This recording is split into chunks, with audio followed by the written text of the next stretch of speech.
Okay, there we go. Good morning, everyone. I see the numbers are jumping up. People are joining. Good morning. If I could just ask you to, just in the chat box, if you could please just introduce yourselves, let us know where you're from and what position you hold. That would be great.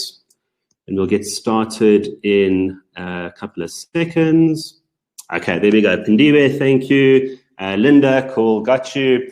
Okay, so I think, guys, let's get going. So, good morning, everyone, and thank you for joining us today. And welcome to today's HR Indaba Network webinar, which today is proudly brought to you by Millpark Education. I'll be putting a message up in the chat screen, and it would be great if you could, like I mentioned, just let us know where you're from and what position you hold. For those who are joining for the first time in these HR sessions, my name is Nick from CHRO South Africa. I would like to encourage everyone during the session to ask as many questions as possible, which we will endeavor to answer sort of in the last 15 minutes or so. If we don't get around to answering your questions in this session, we will ensure that all questions are answered, and we will send you a personal mail in the coming week with your answer. So today we focus on shaping the future of learning and development and the new skills practitioners need for COVID-19 and beyond. In this session, a panel of experts will explore the demands placed upon learning and development practitioners in the current climate, investigate the opportunities that exist within this new educational ecosystem, and tackle head-on the issues keeping everyone in this space awake at night. So, our speakers today, it gives me great pleasure to introduce our speakers. We have Dr. Jane Usher. She is Head of Department for Millpark Business School. Joining her, we have Linda van der Loo. She is an independent learning consultant from Blue Pebble Consulting. And we have Vasily Theokaridis, Senior Regional Manager from the Association for Talent Development. If I can ask our three speakers to come on camera, please. And while they're doing that, I am going to put up a quick poll, which I would request everyone to quickly answer.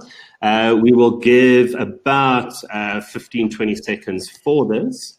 But if the poll comes up, we are asking, as an L&D practitioner, how confident are you in delivering impactful and relevant business solutions?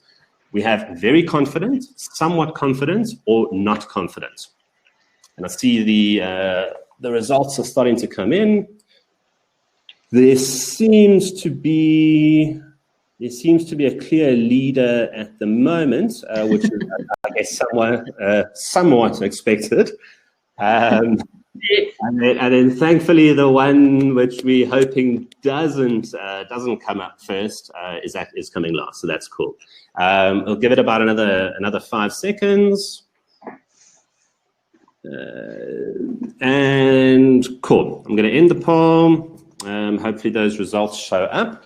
So we have 69% of you are somewhat confident.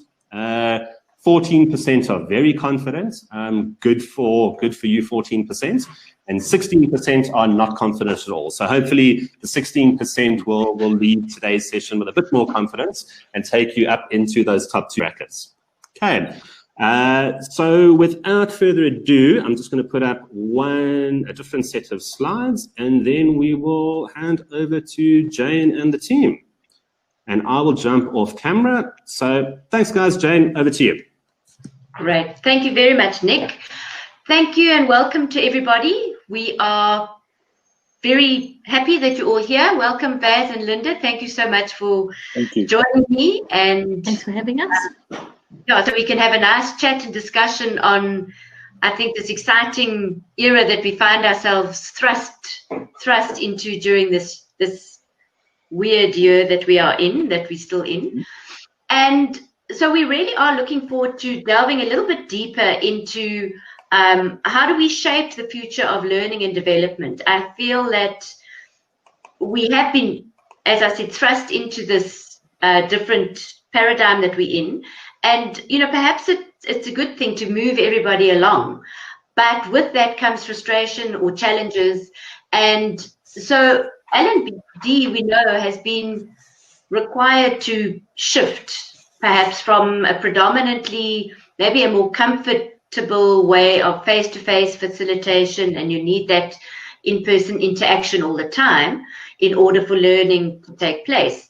But now we've had to move them, new paradigms happening, and so that's why we want to discuss today, how can we help L&D practitioners, the learners, students, to navigate this radical change that has been thrust upon us, and then to make sure that L&D functions are able to really deliver on their mandate and to assist in improving organizational capabilities and improving the impact that they have within organizations. So I'm going to pose our first question to Linda and ask her to give her opinion on, with the move to a need for a deeper understanding of the online learning environment and development, what do you think are the most pressing issues that have come through within the L&D space from a South African perspective as well as an Africa continent perspective? Okay, so thanks, Jane. Hi, everybody. Lovely to be here with all of you. I suppose for me, when I first saw this question, I thought, okay, well, how much time do we have? Because it's potentially a question that could probably take 3 glasses of wine and a long conversation deep into the night. But for me, right at the beginning of this year, pre-COVID, I remember doing a presentation for an organization, and my starting slide was saying 2020 needs to be the year that we keep learning. And there was a picture of Nemo in that slide. And it haunts me, actually, that slide, because I don't think I am, a fortune teller and I can read into the future, but I can honestly say that I think that's what this year's been, is a year that we have just needed to keep learning. But from an L&D perspective, Jane and Vas, I'd be keen to hear your view globally, is I honestly think L&D have inadvertently been thrust into the forefront in organizations, and I think some of the most pressing issues, certainly the most pressing issue for me, would be, how do we as L&D move at the speed of business? How do we adjust at the speed of business? How do we very quickly get to a place where our world of instructor-led classroom, leadership centers, all of that was literally overnight taken away from us? And how do we as L&D adjust to that and pivot and become more digitally agile? How do we move at the speed of business? How do we, embrace the seat that we've been given at a high-level table and make a difference? And I think the point of this conversation really is honestly around what are the skills we need, because clearly those skills are going to need to be very, very different. And there's a famous quote from Satya Nadella, I think it was in about February or March, and he basically said that COVID has fast-tracked digital transformation. What COVID's done in 3 months is something that we've been trying to do in the last 2 to 3 years. And so my sense is that L&D need to embrace that. And being digital on sessions like this is going to become a norm, Those are my thoughts. Great. Thanks, Linda. Now, I definitely, that makes so much sense from what we're also seeing. Nick, can you move to the next slide so we've got a different background for the next chat? But I do think, and I like the idea of that you said, is where L&D is now being moved up in a way to the table that they need to be sitting at, and there's a lot of pressure there to deliver and to really show what we are worth and what differences we can make and we can showcase. So Vas, your viewpoint from a global perspective and the EMEA perspective. Sure. So good morning. Yeah. So I work across different parts of the world. So I go as far as Latin America, Middle East, India, North Africa, and I also do hear what's happening with our offices in China, and of course the US, where we're based. There is a certain uniformity in the challenges actually around the world. There's a lot of stress on the employees, and people have adapted, they're resilient now, we've seen. And people have jumped onto training and education, actually, that we've seen as well. But the challenges is really for people in our industry is how do you keep the interest from going on a virtual platform, from going on a virtual class? Because there's virtual fatigue, right? And if you're working from home and you got kids, you're basically working from morning to night, which shouldn't be the case. So it's very hard to engage people. So we saw that there was an interest from corporations that we work with and different people in the industry of how do you design something virtually? How do you convert your physical courses to virtual courses, right? So we're going back to being agile and to having to pivot. And you need to have those skills to engage learners online and making sure that the learning transfer happens to continue, you know, that there is still a continuation of this learning transfer, but you're also engaging them, and you can't expect people to come from 9 to 5. So you need to start finding solutions how to engage them virtually. Definitely, I think that for what we've experienced is also one of the key aspects is to how do you chunk up learning? How do you make it exciting enough for people to want to come back online after they have been there all day? And I'm sure there are solutions that ways we can get this to work. So if we look at that, so those are the issues. Vas, do you have any specific skills or critical skills and knowledge that you think people should be perhaps aware of and honing in on to assist them in making sure that their online learning instruction is valid, is relevant, is going to engage and draw people in? I'm going to look at it from a different angle. I think there are many skills, and some are perhaps a bit more important than others, right? I mean, to remain competitive, you need to be in the correct mindset as a business person or in leadership. And you need to have it now more than ever, a culture of innovation, and therefore be competitive. Because we are living in a very innovative times, you know. The fourth industrial revolution has landed on us very quickly. So teams have to be able to frequent communication, increase the communication across multiple channels. You got to focus on relationships and make sure that teams are they're taken care of. So there's a lot of empathy, soft skills are coming out, and you got to continue to build a culture of trust and transparency. And you got to be able to use the appropriate technology, right, to keep in contact, to have this communication. So all of this, all these skills in this current day and age need to be used first and utmost from companies, and then you're gonna look at the other skills to improve the efficiencies.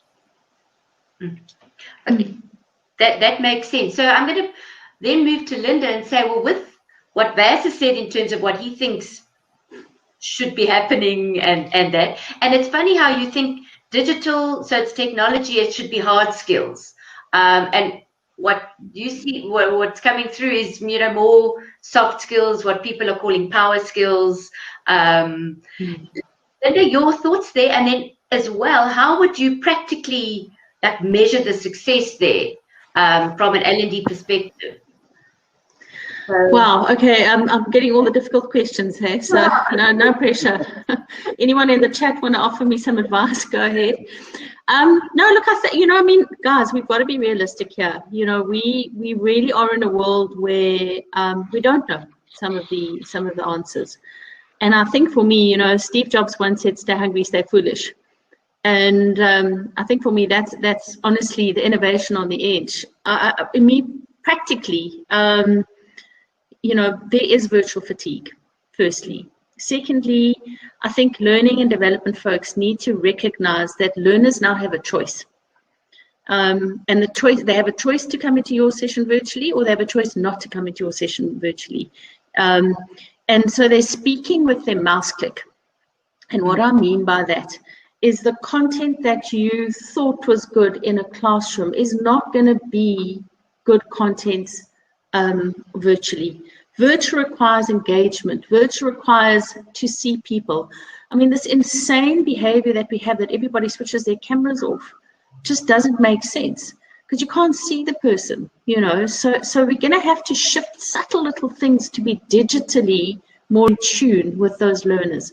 You know, digital body language is going to be something that's going to become significant. And so from an L&D perspective, my honest ask, and I've been in this game a long time, is L&D needs to start embracing the new world of learning digitally first.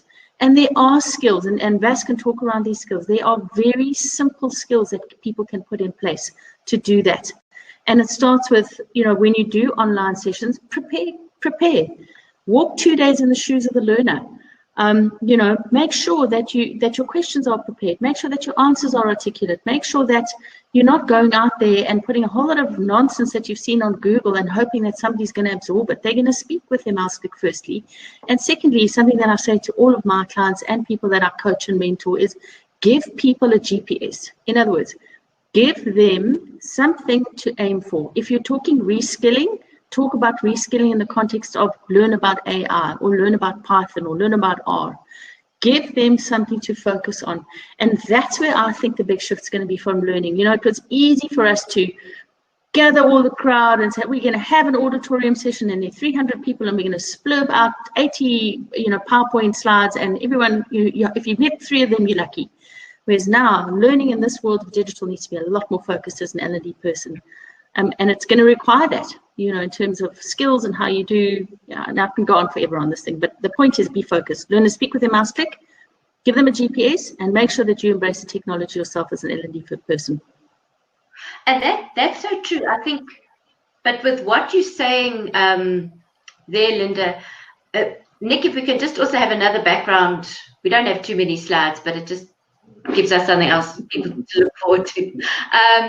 So with that, and I think you're very right there in terms of, I like that analogy, they speak with their mouse click. I think that's true.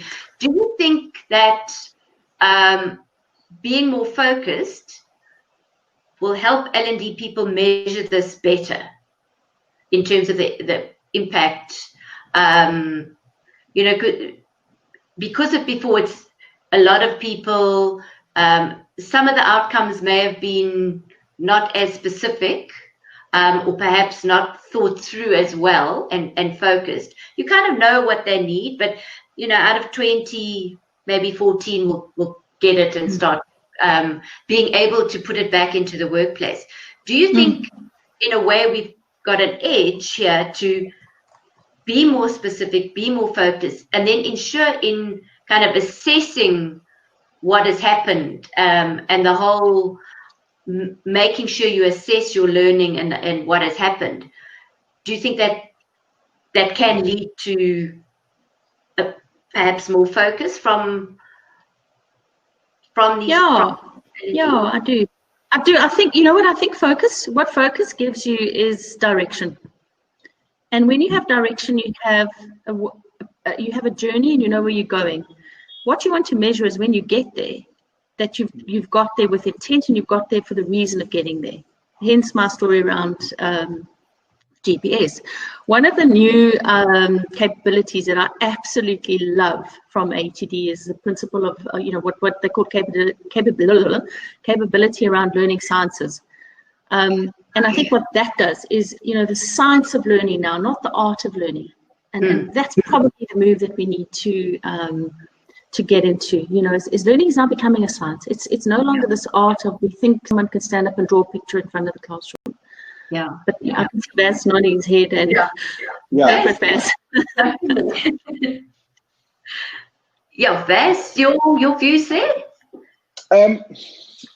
So we actually did some research, right? We've been working for many years with a plan, the competency models that we had worked with differently, with And we've been doing this since 1979.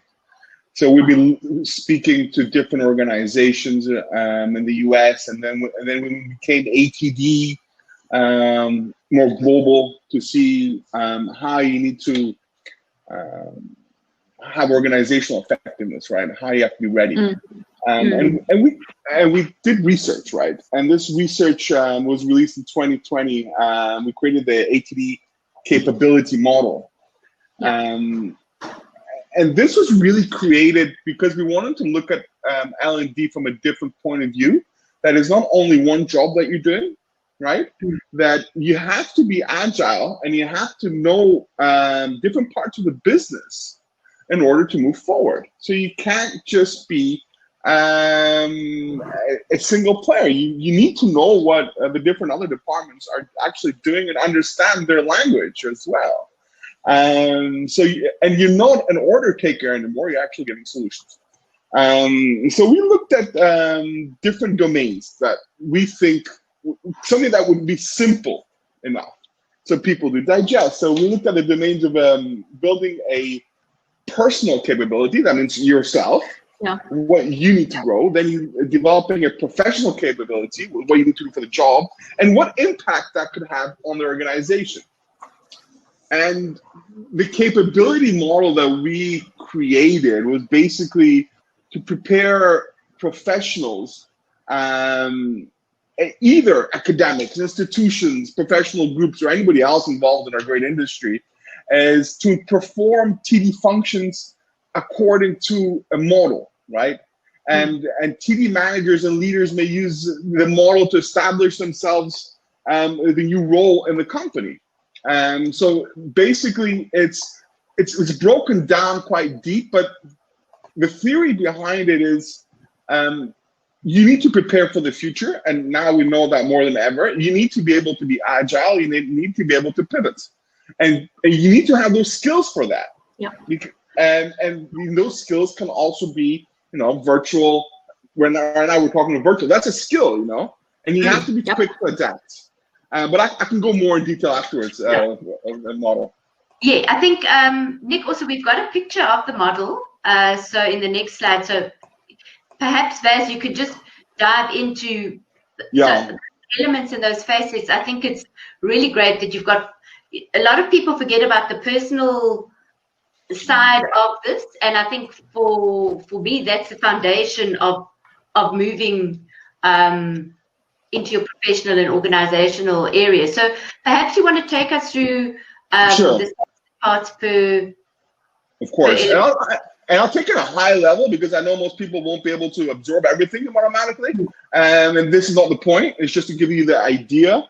So on a personal level, we need to build up the interpersonal skills, often called wrongly, I think, the soft skills. Okay.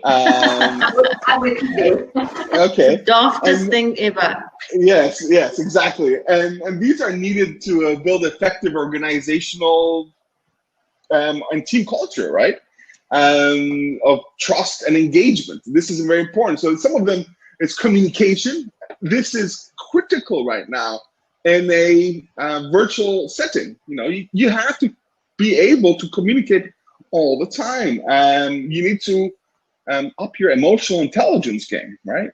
As well, because people are, I think there was a recent survey that was reading 45% of workers in the US are going through emotional challenges right now. It's not a joke, it's a big issue.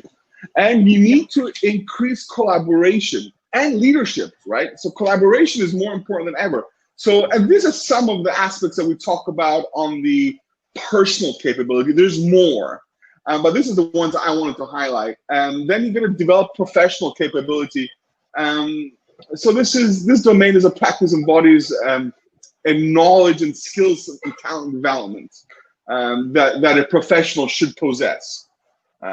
So they shouldn't possess every single one of them at all times, but perhaps the head of the L&D or the team can go together and see what skills are needed.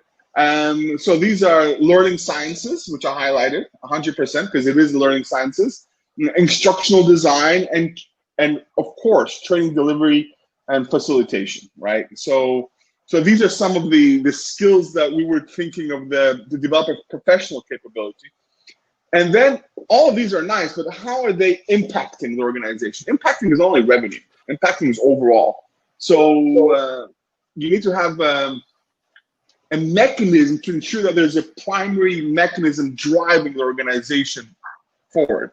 So we've highlighted, for example, you need to have business insight. You need to know what's happening in the business. You can't be the L&D person who has no clue about finance, for example, or strategy. You need to have, you need to know about consulting a business partner, because at the end of the day, you're a consultant, you're a business partner.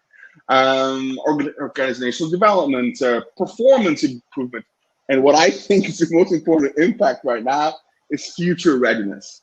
Yeah. You need to have contingency plans and contingency plans set up for the future. We don't know. We're all talking about this, making our budgets and looking at what's going to happen in the next 6 months. What's going to happen in the next? We're asked to look at this magic ball and try and guess, but you need to be actually ready. You have the skills as an organization to be ready for that. I think you need to be ready for the future. And this is what the capability model sets you down professionally, is how an organization, L&D, can be ready for the future by upskilling themselves. I think it's a very powerful model that you've got, definitely, and makes sense. So if we then think, so that it's good, and you've worked with us. Linda, you work closely with ATD. Do you have examples of how you've used the model when working within organizations? So, I think we must be careful with a model that becomes a model, obvious. Because what's in here is common sense as well, So the thing for me is around personal capability. It's very obvious that L&D skills as we know them from 2019 are no longer going to be relevant. Okay, what we have is a model that you can apply.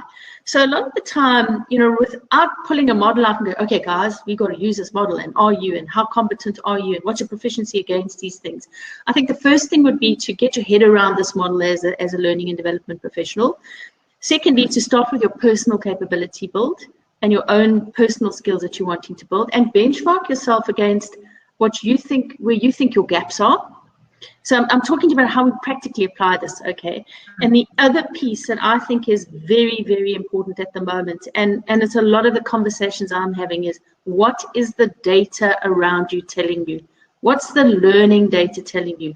Are people on your LMS? What courses are they going through? What courses are they struggling with? What courses are they not completing? Because that's going to start giving you a sense. And there was a question from somebody, and I think it might have been Ruby, I know Ruby, around learning culture. If you don't know what your data is telling you, you're not going to be able to give your culture direction. So the short answer to your question is, a model is great. And do we use it? Yes. You need to make it practical. You need to make it workable, and you need to be able to dial in what works for you at the time in order to service your business. And most importantly, in my mind, as an L&D person, if you're not walking 2 days in the shoes of your learner, ignore the model. So use the model to walk 2 days in the shoes of your learner. Does that make sense? Yeah, that definitely makes sense. What I also do like is and I wonder if this is a bit of a controversial question to say, but with all the stress and the angst that is happening at the moment, and I know that people are saying L&D budgets are reduced and that. I think this is a positive way of having a look at your own skills, competencies, capability, like what you can do. I don't want to say, do you think L&D should embrace this as a tool, as a proactive thing, or do you think is there an element of defensiveness that may come through? That's a very good question. Yeah. I don't know. I think the short answer may be yes. The long answer is I think it's the Johari window defensiveness. I don't think people deliberately want to be defensive. Yeah. And I think what we need to do, and what ATD does with a model like this, is it gives people the direction. It gives L&D folks the direction and the GPS. I think the defensiveness comes in when you're not embracing it. Yeah. And deeply understanding the skills you need in order to enable your business. And what does it mean for you? Have you got your own personal private learning pathway? It says today I'm going to do personal capability and I'm going to learn about lifelong learning as an example. Tomorrow what I'm going to do, I'm going to learn about data or future readiness. Or I'm going to read a World Economic Forum report.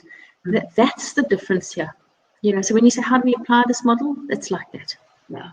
And Vass, I'm not sure what you've seen globally. I mean, I'd love to understand some of your global experience here, across multiple. Let's hear what's happening out. Maybe we're sitting in isolation here in South Africa, but it would be lovely to know what you hear. What do you think? No, I think a lot of companies have been using our competency models, and they've switched to our capability model, and they're pretty excited about that. So we've had a lot of history with companies.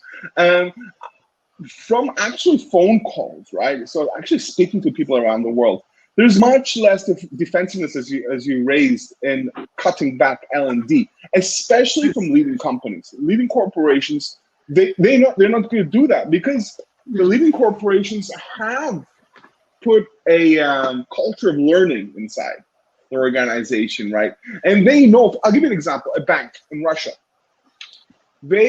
Russia's a big country. It's spread. They got offices everywhere. They got staff everywhere. One side is Europe, one side is in Asia, right? So and they need to be competitive. So to be competitive, especially during these times, right? They've taken the capability model and they've said we need to start training people virtually. We're saving costs, right? We need to first of all see what skills are needed. And they're using this model right now just to take them to the next level. And the next level is to be competitive with the European banks. Yeah. So I think the first thing is companies, a lot of the major corporations understand that you don't cut back. You might cut back on some, but that culture of learning has to be there to be competitive, especially with technology moving so quickly that we see now. And this is causing even more angst among staff. No, the skill gap is a major issue. I mean, I'm sitting in Europe right now. In the EU is spending a lot of money right now to close that skill gap because they're competing against each other as well. Yeah. And this comes with AI, with digital technology, and this has been amplified by COVID-19. And organizations need to get themselves ready. And they need to focus on soft skills, creativity, collaboration, interpersonal skills. And, the capability model fits around this to channel this change, and people can assess themselves what they need. And then an organization can see what it needs to assess. Because the COVID-19 is moving us very quickly, and there's a lot of change. And organizations shouldn't be caught overwhelmed. They need to be able to channel that.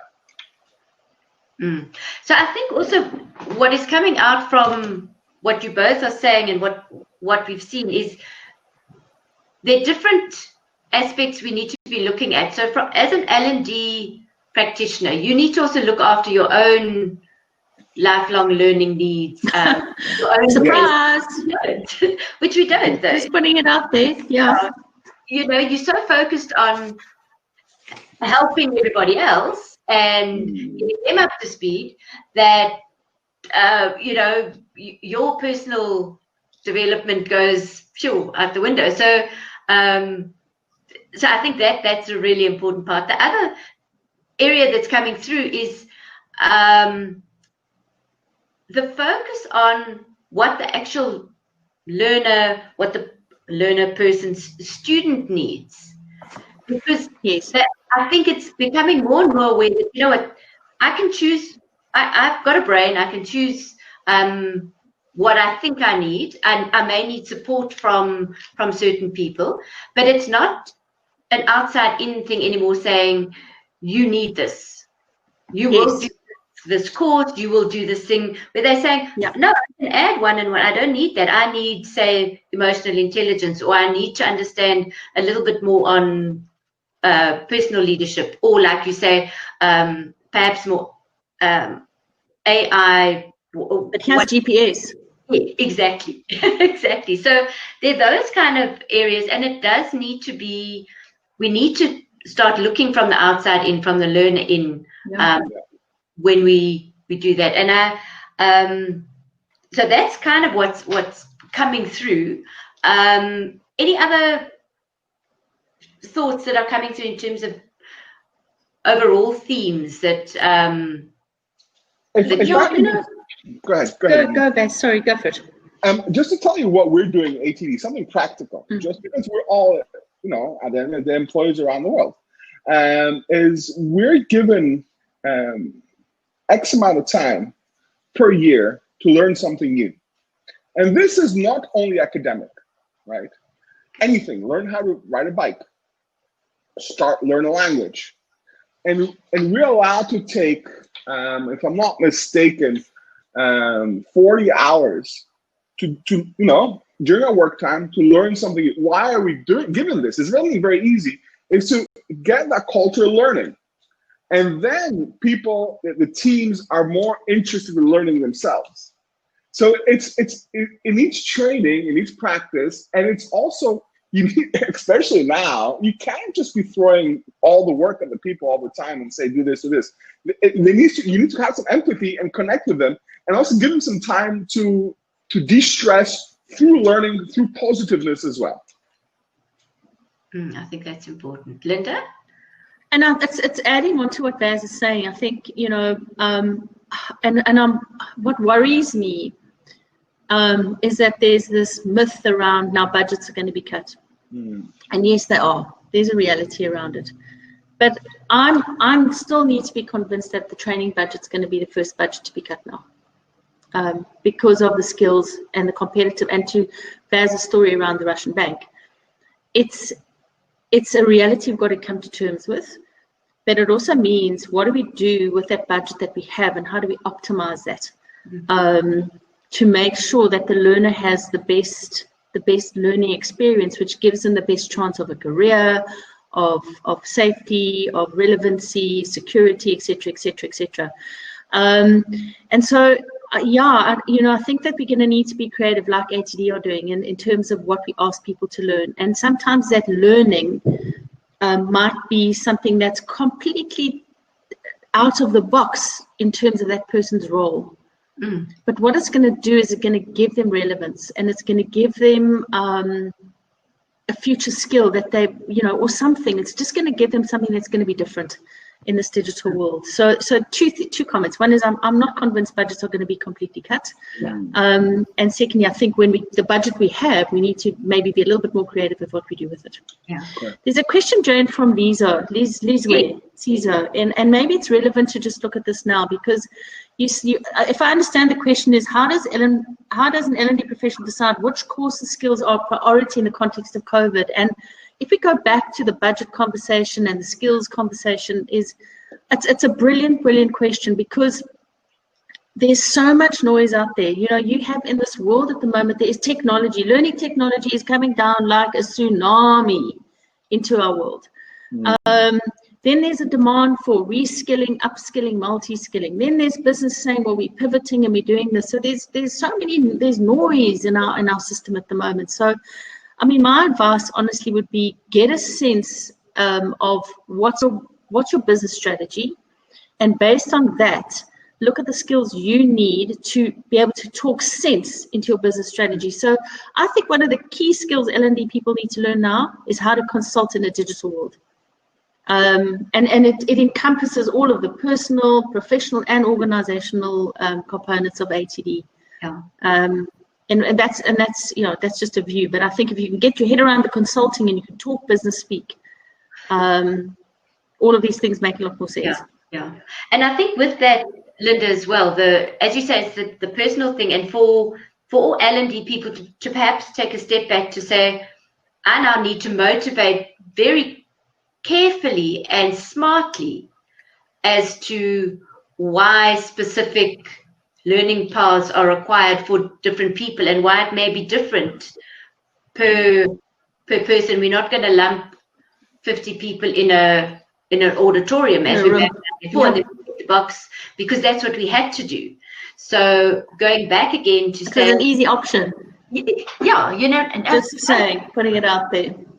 Yeah, it could have been, and it's one of those things. At least we've done that. So and sometimes you do need to do that. We're not taking that away, but now we do need to be more. Sure. Yeah, and I think so. The skills required there is to be able to take that step back, to be a bit reflective, and to not panic, which is very difficult for us today. We're all panicking and we're running around like headless chickens. That's so true.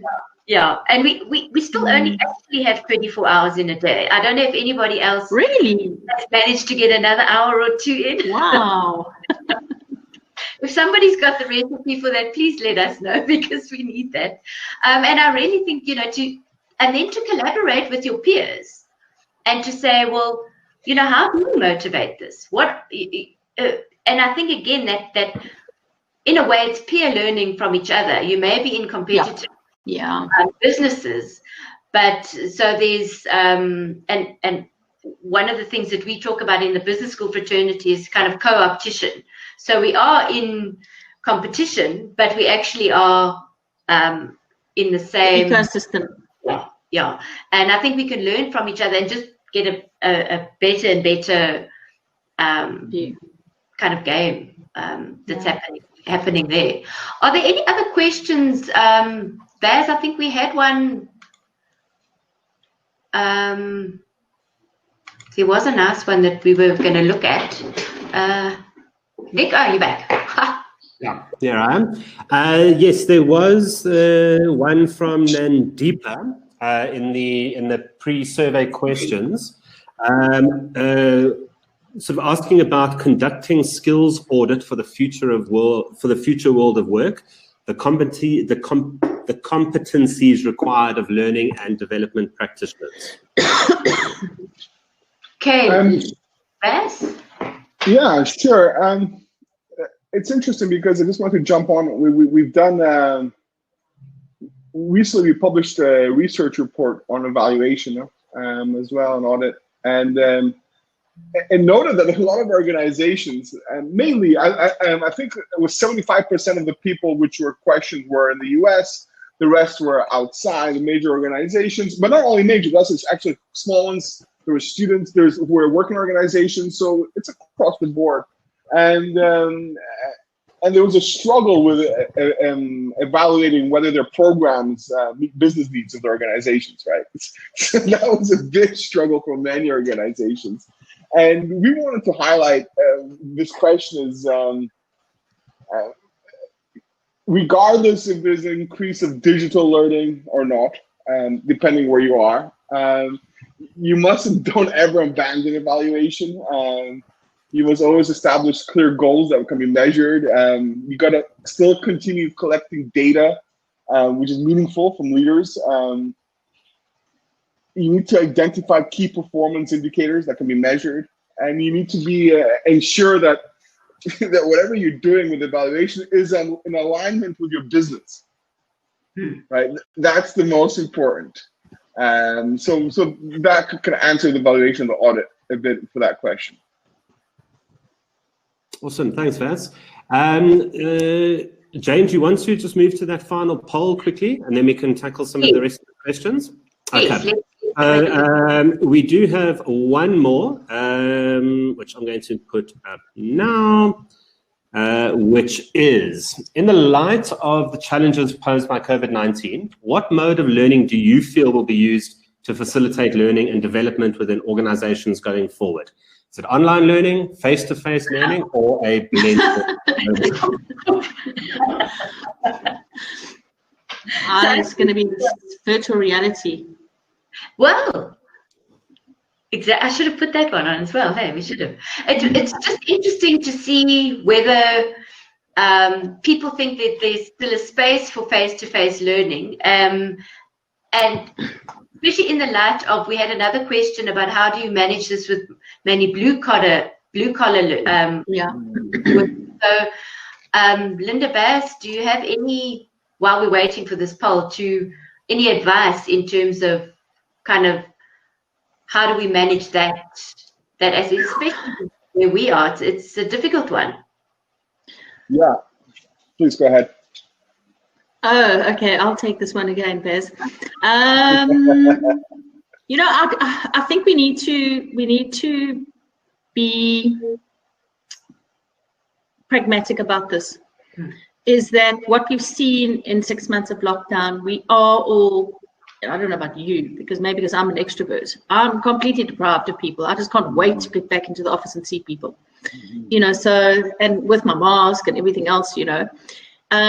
So I think face-to-face learning is going to find a place. And I think it's going to find a place that is probably going to be a lot more focused and more deliberately delivered to specific audiences and smaller audiences, given social distancing and that.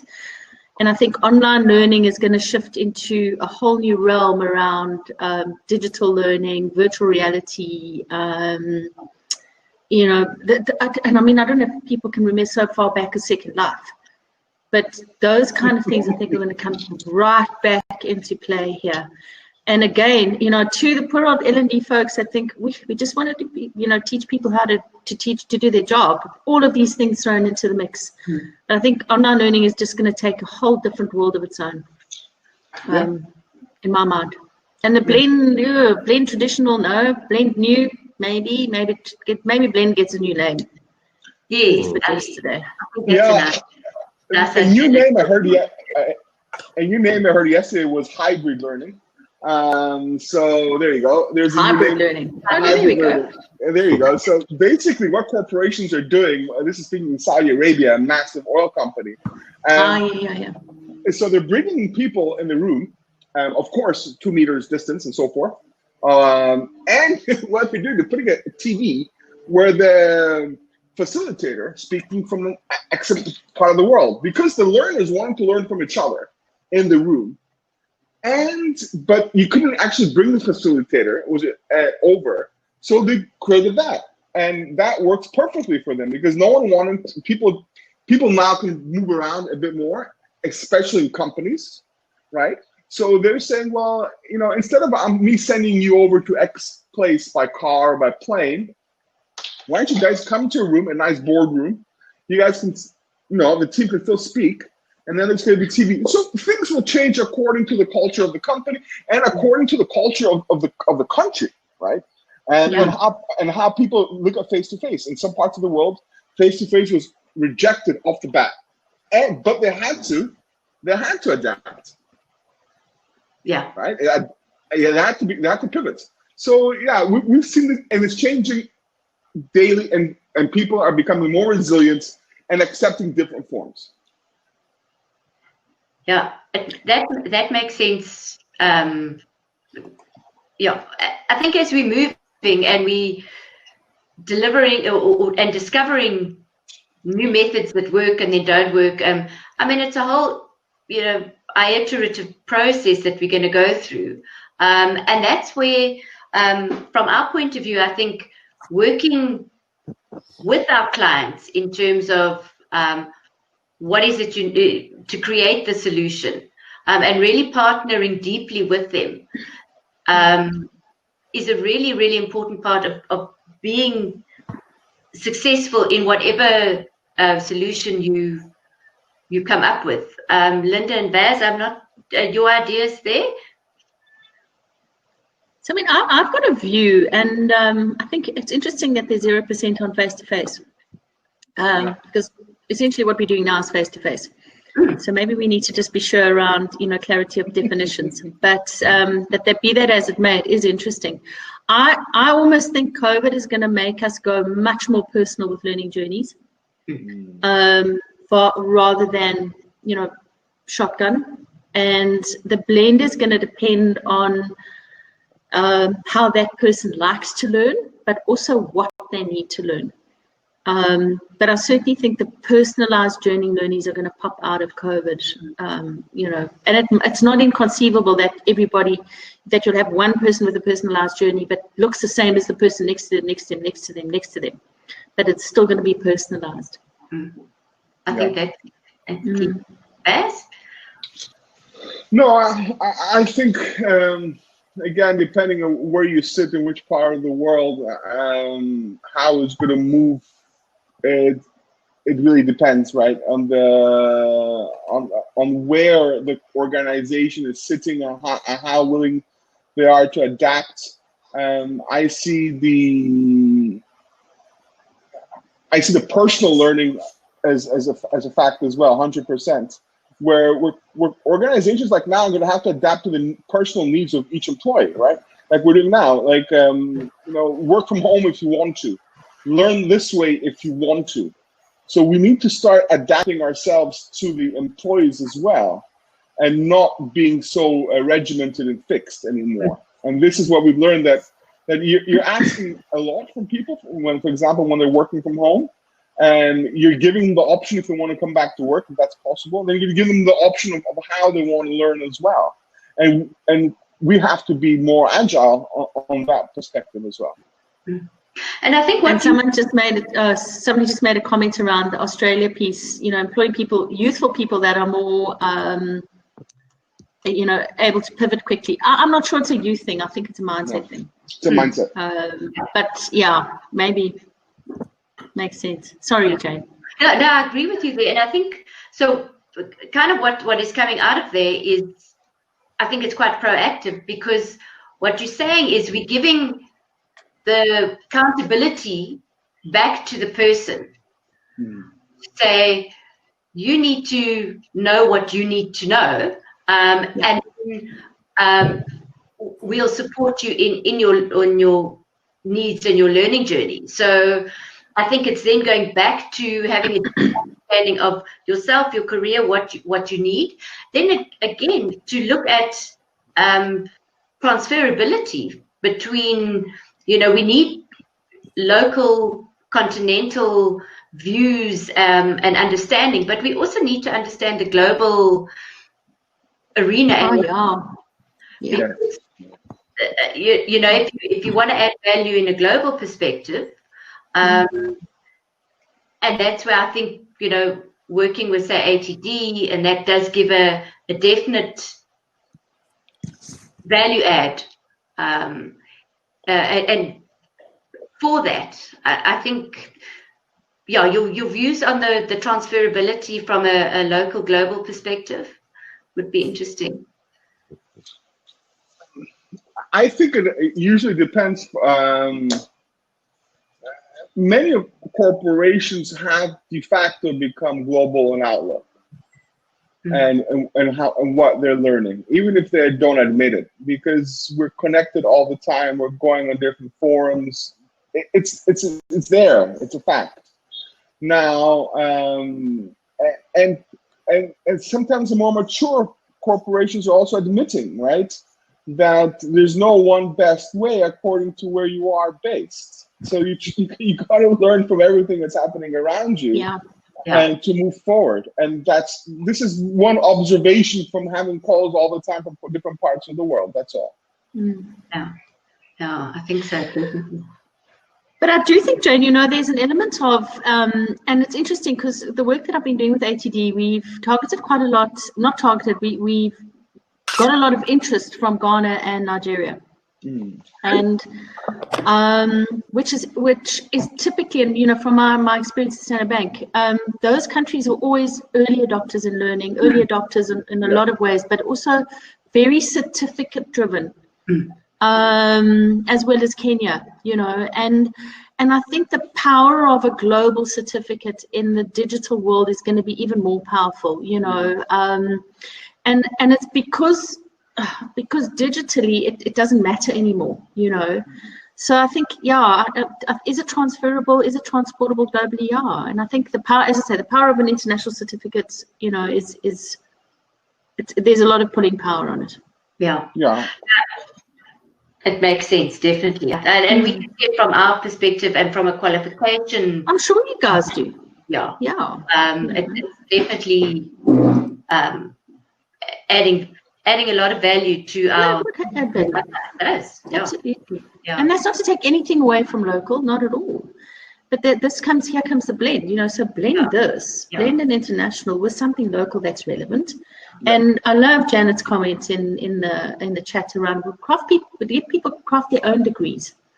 So if your degree comprises of a certificate local, a certificate global, it doesn't matter. Exactly. It really doesn't matter. And I think that's also what we're seeing, that move to again, use what you need to use in order to craft the best learning possible. Great. If I can ask, there were two questions that came through, sort of in the back end. One was from Georgina, and then one was sent to me personally from Candace Cohen, and they kind of tie in. From Georgina, it was, what's the best way for practitioners to gain the skills they need for an online future? And then Candace said, how do you build virtual skills? You guys touched on it earlier. Is there some practical tips you can give to that? Do you want to go the first one, Bess? Yeah, I mean, just if they can jump on the computer, Google capability model, and then they can actually access what skills are needed for those two, for those questions, right? They can actually fill it out, and it's very practical. It can help you see where you are in your career span, right? What skills you need. I'm not going to say jump on this course or that course. You need to first assess your own skills and what skills you think are needed to move forward. And I could put a link here as well, and people can just jump on. It's free of charge, and to see little skill assessments of what is needed from their part. Great, cool, thank you. And I think just one more question. We got a question from Benelli Gilly from African Bank saying, we have employers that are not taking RE seriously, and there is a potential termination next year, which means we will lose a good skill set. Yet this is regulation from FSCA. COVID has made it so difficult as our L&D is not physically visiting the branches. So my question is, how do we drive them to achieve this RE qualification and get them to pass it? Yeah, I think that's a really, really important question, and a dilemma that they're sitting with. And I say dilemma because dilemmas are far more difficult to kind of get around, because you've got the personal aspect where people are saying, well, what am I doing this for? So they need to understand exactly how important it is for them to do this, to get this qualification. And in the banking, it's huge. We do deal with a lot of banks and helping them with these RE regulations. So, we're more than willing to assist if we can reach out just to say, okay, this is what we suggest you do, because you do not want to lose all those people, and you don't want those people not to be, if they don't do the qualifications, they can't really be compliant. So we can definitely, as a collective, we'll contact you and tell you exactly, try and partner, help you to get them to help them with those qualifications. Definitely, yeah. Awesome, fantastic. This does bring the session to an end. So I'd like to thank Jane, Linda, and Vas for your time today. Just in closing, for everyone that is still online, next week, 14th of October, we host our virtual HR Indaba. So I hope everyone on the call is registered. We have some amazing speaking sessions. We've gamified the expo as well. Hopefully you've all received the emails telling you about all the prizes we're offering. So I really encourage you all to attend next week. Then the week after, on the 21st, we have Alexander Forbes's Myrna Sachs talking about setting boundaries for the future normal. So please register for that. And then immediately after that, we have employee engagements in COVID-19. This is a session brought to you by Talentsmith Technology. And we have Deborah Corey, amazing speaker and HR professional based in the UK, and joined by two of the country's wonderful CHROs in SNE and Tebogo. So to check those out, go to our chro.co.za/events and register for those. Again, thank you to our panelists. Thanks for your time. I think it's been a fantastic session. And we will hopefully see you all at the Indaba next week. Cheers all. Thank you. Guys. Thanks, Nick. Thanks, Jane. Thanks, Vass. Bye-bye. Cheers, everyone. Ciao, ciao. Bye.